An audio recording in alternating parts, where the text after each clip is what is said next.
ባህላዊ ጀነራል ክብሉ ከለው ኣነ ይሕጎስ እየ ሶ ኤቭሪባዲ ትግራዋይ ጀነራሊ ማለት እዩ ናይ ህዝቢ ትግራይ ናይ ጀነራልነት ቫሊ ያ ንሕና እኮ ጀነራል ዝኾነ ሓቂ ዘይዛረበኩም ኣብ ወርዒ ኣብ ደጀና ዝተምሃርናዮ ሚሊተሪ ሳይንስ ሒዝና ኢና ንህዝቢ ትግራይ ኣብ ጎን ደው ኢልና ኣነ ኣዲስ ኣበባ ከይደ ዝወሰድኩ ሓንቲ ነገር የለን ነውርን ምፍላጥ ምልላይ ተሳኢኑ ጽንዓት ይሃብካ ዘይተብሃለ ስድራ ስውእ ኣየኻ ዘይተብሃለ ስድራ ስውእ ሓዊ ውላድ ዝነበረ ብባንድን ብርችትን ጾሚሞ ብርእሲ ንብዓቱ ዓገብ ዝብለሉ ስኢኑ ዝነበረ ስድራ ስውእ እዩ ህዝቢ እዚ ኣነ ሓደ ውድባት ብጣዕሚ ይገርሙኒ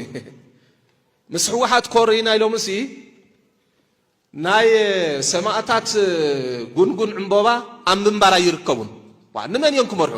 ሰማዕታት እኮ ናይ ኩሉና እኮ እዮም ካብኡ ሓሊፉ ህዝቢ ንህዝቢ ዝብል ርክብ ንሕና ብጣዕሚ ኢና ንቕበሎ ንምንታይ ትኹነታት ንፈልጦ ኣለና ንሪኦ ኣለና ንግምግሞ ኣለና ምምሃር ማለት ቱል መሳርሒ ምምሃር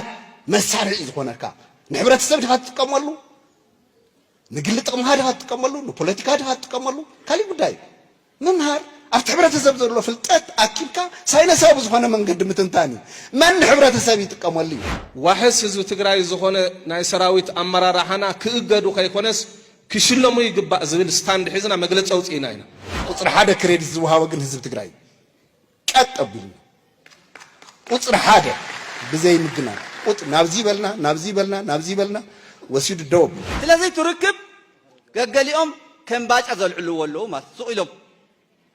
ማለት ኣገዛኡ ዘሎ ኣብ ፍርናሹ ዝደቀሰ ማይ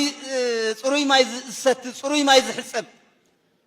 ትርክብስ ንምንታይ እዙይ ኣናሽዮም ዳግምቲ ዝሓለፈ ነገር ከላዕሉ ዝምክሩ ሰባት ኣለዉ እዙይ ንኣና ኣይንታይናን ሰላም ዝመፅእ ከምዚ ንእከብ እዩ ሰላም ዝመፅእ ሰላም እንትመፅእ ናይ ፀጥታ ተቋማትና እንትንሕሉ እዩ ሰላም ዝመፅእ ምስ ህዝብና ተራዳድና ሰናይ ምምሕዳር እንጊስና ይህን ኢልና ቀበሌ ድያ ጣብያ ድያ ወረዳ ድያ ዞባ ቀጥ ክትብል ከላ እዩ ሰላም እትመፅእ በቃ እዚያ ሰላም እትመፅእ ነንባዕልና ክንዳማመፅ ከለና ከምዚ እዩ ሰላም ዘምፅእ ትሕጂ ንገብሮ ዘለና እዩ ተተበታቲና ሰላም ኢልና ማ ተወዲያ ነገር ሰላም ዝደልዩ ስለዚ ሚድያታት ትግራይ ሪፎርም ተገይረን ከም ብሓድሽ